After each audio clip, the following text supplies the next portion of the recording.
Abu Nawas adalah seorang yang cerdas dan memiliki banyak keterampilan, salah satunya ialah pandai menjahit. Pada suatu waktu sebelum menjadi orang kepercayaan Raja Harun ar-Rasyid, Abu Nawas pernah bekerja pada seorang tuan pemilik toko jahitan pakaian. Abu Nawas adalah pekerja keras, ulet serta rajin, sehingga ia sangat mudah dipercayakan oleh tuan majikannya, sehingga ia dianggap pekerja teladan di tempat kerjanya.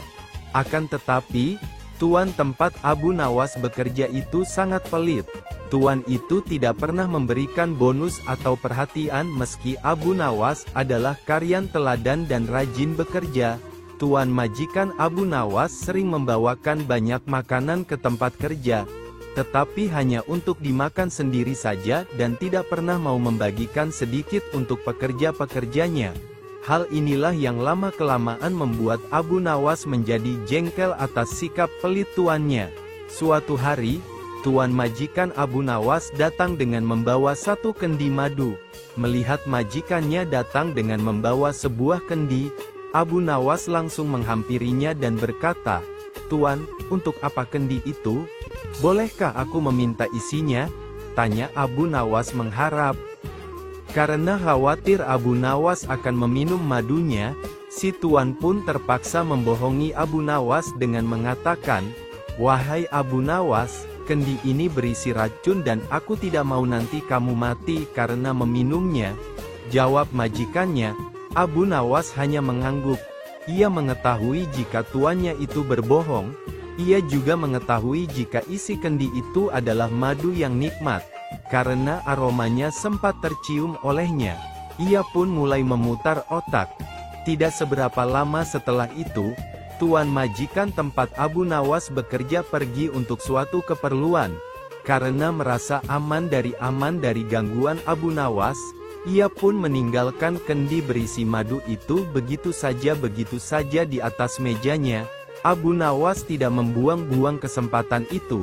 Ia pun berusaha menjual sepotong pakaian dan kemudian membeli sebungkus roti yang akan dimakan dengan madu tuannya itu. Tidak menunggu lama setelah roti dibeli, Abu Nawas langsung melahapnya menggunakan madu milik majikannya. Ia terus memakan dengan lahap dan tanpa sadar telah menghabiskan semua madu di dalam kendi itu. Abu Nawas tidak membuang-buang kesempatan itu. Ia pun berusaha menjual sepotong pakaian dan kemudian membeli sebungkus roti yang akan dimakan dengan madu tuannya itu. Tidak menunggu lama setelah roti dibeli, Abu Nawas langsung melahapnya menggunakan madu milik majikannya. Ia terus memakan dengan lahap dan tanpa sadar telah menghabiskan semua madu di dalam kendi itu. Dalam keadaan kekenyangan, Abu Nawas kemudian meletakkan kendi itu pada tempat semula dan kembali melanjutkan pekerjaannya tanpa merasa bersalah. Tidak berapa lama kemudian, majikannya pun kembali dan juga dengan membawa sebungkus roti. Alangkah terkejutnya tuan majikan itu ketika mendapati kendinya dalam keadaan sudah kosong. Selain itu, ia pun mendapatkan jika sepotong pakaian di tokonya telah hilang tanpa laporan. Ia kemudian berbicara sendiri. "Ini pasti ulah Abu Nawas." Tuan majikan pun langsung menghampiri Abu Nawas yang sedang sibuk menjahit pakaian. Ia kemudian berkata, "Hai, Abu Nawas, apa sebenarnya yang telah terjadi? Mengapa isi kendi ini habis dan sepotong pakaian telah hilang?" tanya tuan dengan kesal. "Maaf tuan, tadi sewaktu tuan pergi, ada sekelompok pencuri datang mengambil sepotong pakaian," kata Abu Nawas. "Lantas apa yang kamu lakukan terhadap pencuri itu?" tanya Tuan Amir lagi. "Aku ketakutan dan tidak bisa berbuat apa-apa," kata Abu Nawas berpura-pura ketakutan.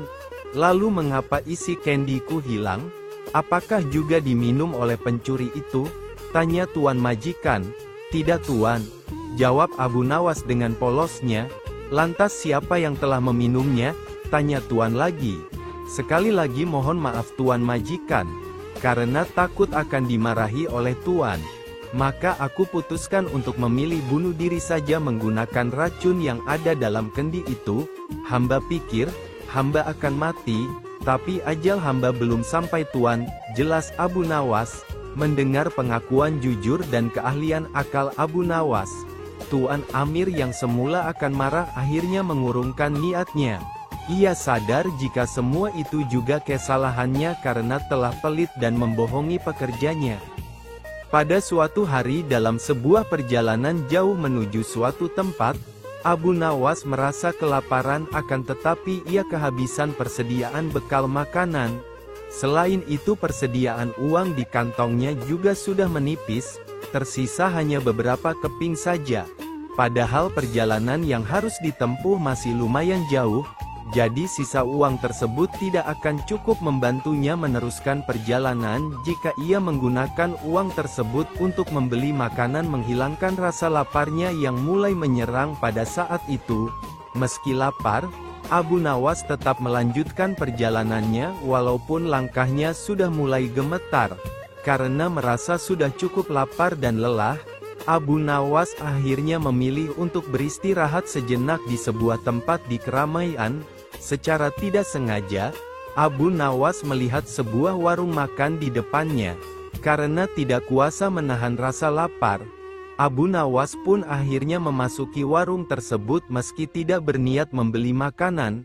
Setelah memasuki warung, Abu Nawas langsung menuju ruangan dapur dan melihat asap yang sedang mengepul dan mengeluarkan aroma yang pastinya menggoda lidah untuk mencicipinya. Abu Nawas terus menghirup aroma-aroma dari masakan yang ada di dapur warung itu. Ia membayangkan seakan-akan ia sedang menyantap makanan yang sangat lezat itu. Setelah ia merasa puas, dan rasa laparnya untuk sementara sudah mereda, Abu Nawas segera beranjak meninggalkan warung untuk melanjutkan perjalanannya. Begitu keluar dari warung tersebut, tiba-tiba sang pemilik warung mengejar dan meneriakinya, "Hai Tuan, tunggu dulu, mau kemana kau? Bayar dulu," teriak pemilik warung. Abu Nawas langsung menghentikan langkahnya. Ia heran mengapa pemilik warung itu menghentikannya meminta bayaran. Padahal ia sama sekali tidak makan atau minum di warung tersebut. Akan tetapi Abu Nawas tidak mau ambil pusing. Ia tetap tenang menghadapi pemilik warung itu. "Mau pergi seenaknya saja? Bayar dulu baru boleh pergi," kata pemilik warung itu pada Abu Nawas. Mendengar perkataan pemilik warung itu, Abu Nawas langsung menganggukkan kepala tanda setuju akan membayar. Abu Nawas langsung merogoh kantongnya. Sesaat kemudian ia langsung mengaduk-aduk isi kantungnya yang berisi beberapa keping uang hingga terdengar bunyi kering, kering, kering dari kantongnya. "Ayo cepat bayar. Itu kan bunyi uangmu," kata pemilik warung itu. Kemudian Abu Nawas menjawab, "Itu tadi bayarannya. Aku bayar pakai bunyi saja karena di warungmu aku hanya dapat baunya saja," jawab Abu Nawas. Si pemilik warung jadi terdiam malu. Tidak dapat berkata apa-apa mendengar jawaban Abu Nawas. Bukannya bersedekah pada orang yang membutuhkan, malah meminta bayaran padahal orang tidak makan apa-apa. Abu Nawas pun langsung pergi meninggalkan pemilik warung itu, dan melanjutkan perjalanannya. Konon katanya menurut cerita, di negeri Baghdad seekor unta yang bisa bicara layaknya manusia. Unta tersebut tidak lain adalah milik Abu Nawas. Unta tersebut juga merupakan salah satu kesayangan Abu Nawas. Pada suatu hari, Abu Nawas mengajak untanya untuk pergi mengembara. Setelah berpamitan kepada istrinya, berangkatkah ia dengan si unta lengkap dengan perbekalannya. Mulailah ia menyusuri gurun pasir yang gersang dan panas pada siang hari dan sangat dingin pada malam hari. Perjalanan yang cukup jauh membuat Abu Nawas dan untanya merasa kelelahan. Ia dan untanya mencari tempat untuk berteduh sejenak melepas rasa capek. Mereka mendapatkan setumpuk pohon kaktus. Di bawah pohon kaktus itu, Abu Nawas berdialog dengan untanya. Unta itu bertanya kepada Abu Nawas, "Tuan, jauhkah masih perjalanan kita?" Tanya unta. "Jauh. Kita harus melewati 2 gurun pasir lagi. Setelah itu kita baru akan tiba di tempat tujuan. Di sana kita akan mendapat tempat dan penginapan yang nyaman." jawab Abu Nawas. Beberapa saat kemudian selesai beristirahat, mereka kembali melanjutkan perjalanannya. Hari pun berubah menjadi gelap, tanda masuknya waktu malam. Abu Nawas menghentikan perjalanannya, dan kemudian menyiapkan tenda untuknya bermalam dan beristirahat di sana. Setelah menyantap bekal bersama untanya, Abu Nawas di dalam tidur dengan nyenyaknya. Api malang bagi si unta. Ia tak diizinkan oleh majikannya tidur di dalam tenda karena tendanya memang kecil. Karena merasa sangat kedinginan, ia mulai berpikir kalau terus begini pasti dia esok hari akan sakit dan tidak bisa melanjutkan perjalanan. Tengah malam si unta membangunkan majikannya Abu Nawas dan berkata, "Tuan, saya kedinginan, izinkan saya menitipkan ujung kaki saya masuk ke dalam tenda Tuan." Abu Nawas pun merasa tidak berkeberatan karena ujung kaki itu tidak akan mengganggu tidurnya. Setelah beberapa saat kemudian, si unta berkata lagi, "Tuan, saya kedinginan, izinkan saya memasukkan kaki depan saya ke dalam tenda, agar besok saya kuat berjalan membawa Tuan di atas punggung saya." "Benar juga," pikir Abu Nawas. Ia pun mengizinkan. Sesaatnya lagi si unta berkata, "Tuan, hidung saya mulai berair. Besok saya akan sakit dan tidak bisa membawa Tuan di atas punggung saya. Izinkan kepala saya berada di dalam tenda." Demikianlah sesaat demi sesaat berlalu, hingga akhirnya Abu Nawas tidak menyadari jika sekarang ia tidur di luar tenda. Ia pun merasa menggigil kedinginan. Sampai paginya, ia baru menyadari jika dirinya tidur di luar. Melihat untanya masih nyenyak di dalam, Abu Nawas pun membangunkan dan menanyainya kenapa ia tidur di luar sementara si unta malah di dalam tenda. Unta pun bangun. Sambil tersenyum ia menjawab pertanyaan tuannya tadi dengan santai. "Saya kan tidak mengusir Tuan. Saya sudah meminta izin terlebih dahulu kepada Tuan. Tuan juga memperbolehkan anggota tubuh saya masuk ke dalam tenda. Ini saya lakukan agar hari ini saya kuat menggendong Tuan di atas punggung saya untuk melanjutkan perjalanan." Sambil bersin-bersin, Abu Nawas berkata, "Kau memang unta cerdik. Aku yang biasa dikenal orang paling cerdik ternyata masih bisa kau kalahkan." Si unta pun menjawab dengan merendahkan diri, "Saya begini kan karena berguru pada Tuan." Menghitung kematian tahanan, kecerdikan Abu Nawas memang sudah tak diragukan lagi. Bahkan ketika Raja Harun ar-Rasyid menghadapi masalah, tak segan-segan Abu Nawas dipanggilnya untuk menyelesaikan masalah. Nah, kali ini Abu Nawas mendapatkan tugas untuk menghitung kematian. Bagaimana cara Abu Nawas menghitungnya? Berikut kisahnya. Suatu hari, di negeri 1001 malam, Baghdad, digelarlah acara hajatan besar. Sang Raja Harun ar-Rasyid pun berniat merayakan pesta ulang tahun kerajaan bersama-sama dengan seluruh rakyatnya. Pada hari yang telah ditunggu tiba, rakyat Baghdad dikumpulkan di depan pendapa istana. Raja Harun sang penguasa berdiri dan berkata, "Wahai rakyatku yang tercinta, hari ini kita mengadakan pesta ulang tahun kerajaan. Aku akan memberi hadiah kepada para fakir miskin. Aku juga akan memberikan pengampunan kepada para tahanan di penjara dengan mengurangi hukuman." Menjadi setengah dari sisa hukumannya, seru Baginda kepada rakyatnya, memberi keringanan hukuman pada tahanan. Mendengar ucapan sang raja, tentu saja rakyat Baghdad bersukaria. Mereka segera berpesta bersama dan menyantap aneka makanan yang telah disediakan. Tak berapa lama kemudian, para pengawal istana membagi-bagikan hadiah kepada fakir miskin. Setelah dipastikan seluruh rakyatnya yang fakir miskin mendapatkan hadiah, raja pun memanggil para tahanan-tahanan. Pertama yang mendapatkan kesempatan adalah bernama Sofyan. "Sofyan, berapa tahun hukumanmu?" tanya Baginda. "2 tahun Baginda," jawab Sofyan. "Sudah berapa tahun yang kamu jalani?" tanya Baginda lagi. "1 tahun Baginda," jawab Sofyan.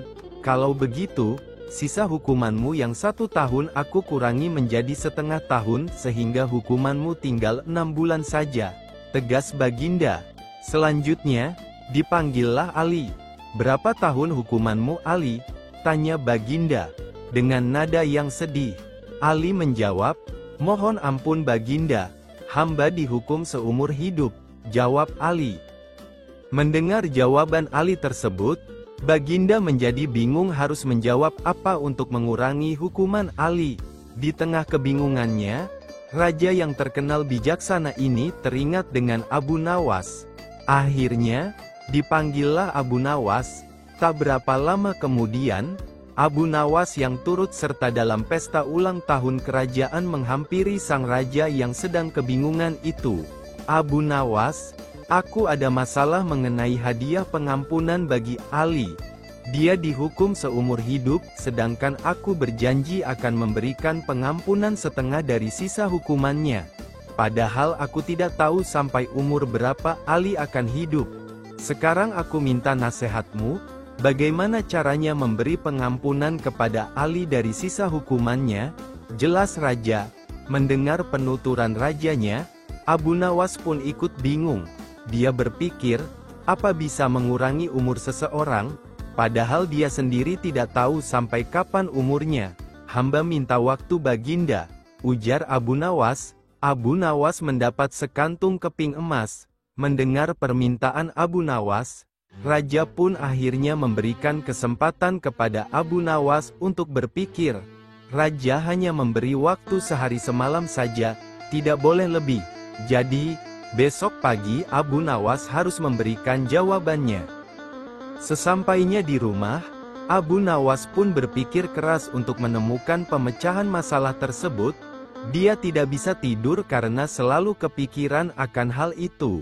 Namun, selang beberapa waktu, tampaklah senyuman di bibir Abu Nawas. Pertanda solusi telah ditemukan. Abu Nawas pun malam itu segera masuk ke kamar untuk tidur dengan nyenyak. Pada pagi-pagi sekali, Abu Nawas telah bangun. Setelah mandi dan sarapan, dia pun pergi menghadap raja setelah berpamitan dengan istrinya. Hamba sudah mendapatkan cara untuk memecahkan masalah si Ali. Baginda, begini Baginda, sebaiknya si Ali ini berada di luar penjara dan bisa bebas selama 1 hari. Lalu pada esoknya, dia dimasukkan lagi ke dalam penjara selama 1 hari pula. Lusa juga demikian, sehari bebas, sehari di penjara, begitu berlangsung terus selama umur si Ali itu. Jelas Abu Nawas, engkau memang pandai Abu Nawas. Kalau begitu, kamu juga akan aku beri hadiah, yaitu sekantung keping emas, ujar sang raja. Setelah itu, Abu Nawas pulang dengan wajah yang ceria. Raja minta mahkota dari surga pada hari itu. Tidak seperti biasanya Baginda Raja tiba-tiba ingin menyamar menjadi rakyat biasa.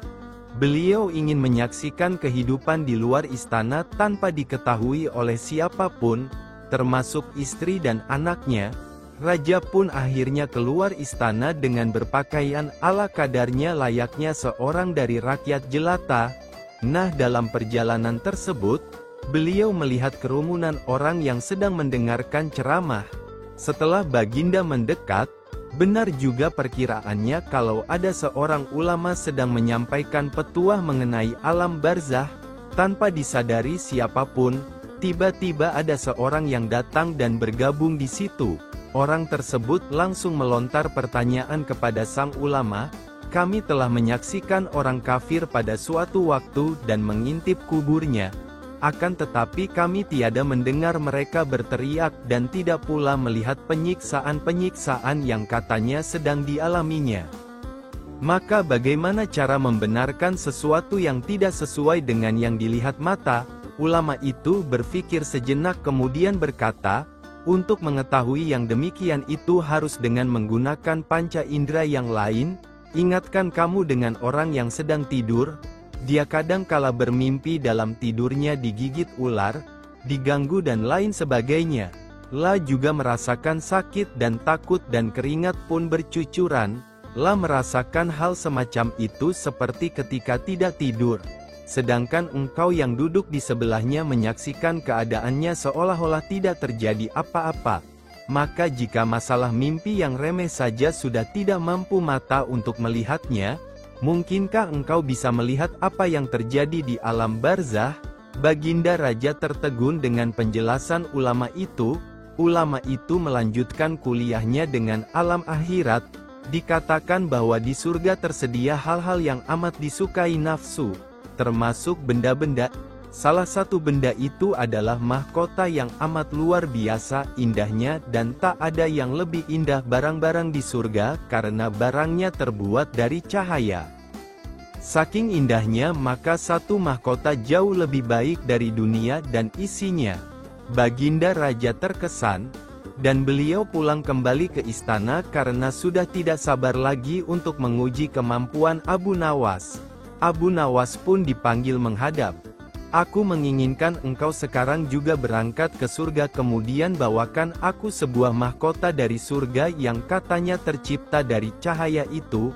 Apakah engkau sanggup Abu Nawas? Sanggup Paduka yang mulia, jawab Abu Nawas.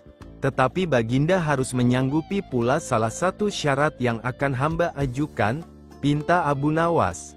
Sebutkan syarat itu, kata Baginda. Hamba mohon Baginda menyediakan pintunya agar hamba bisa memasukinya, kata Abu Nawas. Pintu apa? Tanya Baginda. Pintu alam akhirat, jawab Abu Nawas. Apa itu? Tanya Baginda lagi. Kiamat, wahai Paduka yang mulia. Masing-masing alam mempunyai pintu. Pintu alam dunia adalah liang peranakan ibu. Pintu alam barzah adalah kematian. Pintu alam akhirat adalah kiamat. Surga berada di alam akhirat. Bila Baginda masih tetap menghendaki hamba mengambilkan sebuah mahkota di surga, maka dunia harus kiamat terlebih dahulu, jelas Abu Nawas. Mendengar penjelasan Abu Nawas tersebut, Raja terdiam, dan di sela-sela kebingungan Baginda Raja Harun al-Rasyid tersebut, Abu Nawas bertanya lagi. Masihkah Baginda menginginkan mahkota dari surga? Tanya Abu Nawas. Baginda Raja tidak menjawab. Beliau terdiam 1000 bahasa. Sejenak kemudian Abu Nawas pun mohon diri karena Abu Nawas sudah tahu jawaban dari Baginda Raja. Abu Nawas ternyata perenang yang tangguh. Baginda berdecak kagum al-kisah. Pada suatu yang cerah Raja Harun al-Rasyid memanggil Abu Nawas. Hari ini saya punya misi lain untukmu, Abu Nawas, titah Raja dengan wajah serius. Apa yang harus saya kerjakan, Yang Mulia? Tanya Abu Nawas penuh tanda tanya. Kau tahu bahwa kita punya teluk yang luas, bukan? Tanya Raja kemudian. Menyedihkan sekali tak seorang pun pernah menyeberang teluk. Saya bertanya-tanya, apakah mungkin seorang manusia berenang ke seberang teluk? Lanjut Baginda Raja. Abu Nawas masih khusyuk mendengar titah selanjutnya, ketika Baginda berujar, Abu, saya butuh kau menjawab keingintahuanku, saya mau kau mengambil misi ini sebagai tugas terhormat. Titah Raja akhirnya, Tuan, saya bukan seorang perenang yang baik. Gila Abu Nawas dengan wajah pucat. Saya tahu, ucap Baginda mendesak. Tapi setiap orang mengetahui kalau kau adalah pria terpintar di negeri ini, kau harus dapat mengerjakan tugas ini, kata Raja dengan nada memaksa. Abu Nawas tidak bisa berkutik. Dia tergagap. Kemudian dengan sangat terpaksa dia berujar, ya, saya akan mengerjakannya, Yang Mulia. Pertemuan selesai. Abu Nawas menggerutu begitu meninggalkan istana. Kepalanya tiba-tiba menjadi berat. Susah diajak berpikir. Asam lambungnya juga naik. Tanda stres sedang hinggap. Selanjutnya si cerdik ini berjalan gontai ke pantai. Lah memandangi teluk yang luas itu. Beberapa kali ia menarik nafas dalam-dalam. Pikirannya masih kalut. Ketika ia akhirnya duduk di bawah sebuah pohon palem. Dia mencoba mencari ide menyiasati misi yang mustahil itu. Pada waktu itu ia melihat pakaian anak-anak tergeletak di atas bebatuan di sampingnya. Di mana anak itu? Mereka pasti berenang di pantai, gumam Abu Nawas. Seketika itu juga, kepala Abu Nawas tiba-tiba enteng. Asam lambungnya normal-normal saja. Cuma hanya kepingin makan yang enak-enak. Senyumnya pun terkembang. Nampaknya ia telah menemukan ide cemerlang. Abu Nawas lalu pulang dan bangun pagi-pagi sekali pada hari berikutnya. Dia segera pergi ke pantai.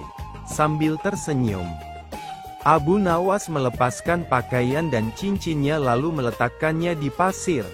La juga melepaskan sepatunya dan meletakkannya di samping pakaiannya. Setelah itu, Abu Nawas kembali lagi ke rumah. 1 jam kemudian raja dan para menterinya datang ke pantai. Mereka terkaget-kaget ketika mengetahui ada pakaian Abu Nawas yang teronggok di atas pasir. Mereka pun berspekulasi, Abu Nawas sedang berenang mengarungi laut untuk mencapai Teluk. Luar biasa, ini orang, gumam Baginda geleng-geleng kepala. Tapi sebagian dari mereka meragukan kalau Abu Nawas yang punya kemampuan berenang pas-pasan berani mengarungi laut. Untuk membuktikan rasa penasaran, mereka semua akhirnya sepakat untuk mendatangi rumah Abu Nawas. Sampai di rumah Abu Nawas, raja dan para menteri hanya ditemui oleh istrinya. La mengatakan kalau Abu Nawas meninggalkan rumah pagi hari sebelumnya. Kemarin ia mengatakan padaku bahwa ia akan berenang menyeberangi teluk. Dia berkata bahwa Yang Mulia memerintahkannya melakukan demikian. Sebenarnya saya tak tega membiarkannya pergi karena saya tahu ia bukan perenang yang baik, kata wanita itu dengan sedih. Tiba-tiba datang seorang pengawal istana melapor. Yang Mulia, Abu Nawas ditemukan. Pengawal itu kemudian bercerita jika pada sore hari 3 nelayan di pantai melihat seorang pria berenang. Ketika mereka mendekatinya, mereka tahu bahwa yang berenang adalah Abu Nawas. Karena terlihat sangat lelah, maka mereka membantu Abu Nawas mencapai pantai. Tapi tak lama setelah itu Abu Nawas malah pingsan. Tak lama setelah itu, raja dan beberapa pengawal pergi ke pantai. Raja lalu duduk di samping Abu Nawas. Abu, panggil raja sambil menggoyang-goyangkan tubuh Abu Nawas. Pelan sekali, Abu Nawas membuka matanya. Legalah hati Raja Harun al-Rashid. La memegang tubuh Abu Nawas dengan erat. La terlihat sangat menyesal karena telah menyebabkan Abu Nawas menderita. Abu Nawas tersenyum tipis ketika sang raja memeluknya dan mengatakan, "Kau hebat, Abu."